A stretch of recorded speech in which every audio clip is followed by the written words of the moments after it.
были разработаны федеральные планы и региональный план проведения мероприятий, посвященных 75-й годовщине Победы. Торжества ко Дню Победы продлятся не день и не два. Их планируют на месяцы. Концертов, акций, медиапроектов. Все, чтобы напомнить о подвигах победителей. Присвоение городу Казани города трудовой доблести.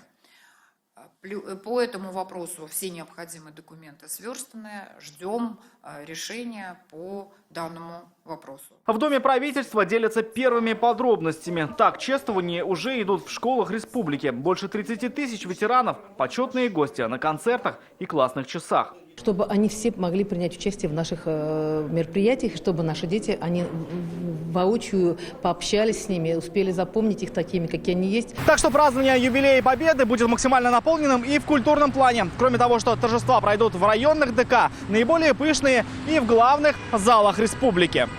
Государственным театрально-зрелищным учреждениям будут выделены пригласительные билеты на спектакли, концерты и выставки. Ожидается, что мероприятия посетят более 30 тысяч человек. Ожила и интернет-среда. Стартовали крупные медиапроекты. В Инстаграме молодежь публикует 75 фактов о победе. Татарстанцы снимают видеоролики для акции «Помню, горжусь». Студенты пишут различные статьи по поводу различных исторических памятников, мест памяти. Онлайн я встречала несколько проектов, которые делают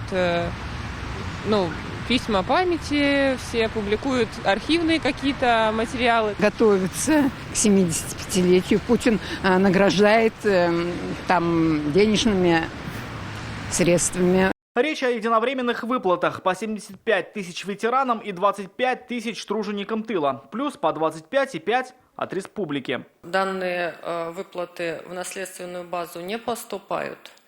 То есть эта выплата единовременная, соответственно, наследованию она не подлежит. А вот что должно остаться навечно – памятники отреставрируют. Одна из основных задач – реконструкция Парка Победы и образа воина-освободителя. Пока власти согласовывают все нюансы с ветеранскими организациями.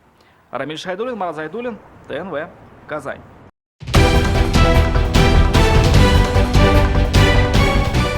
Все новости дня, выпуски программы «Новости Татарстана», программы и фильмы на сайте tnv.ru и на YouTube-канале ТНВ.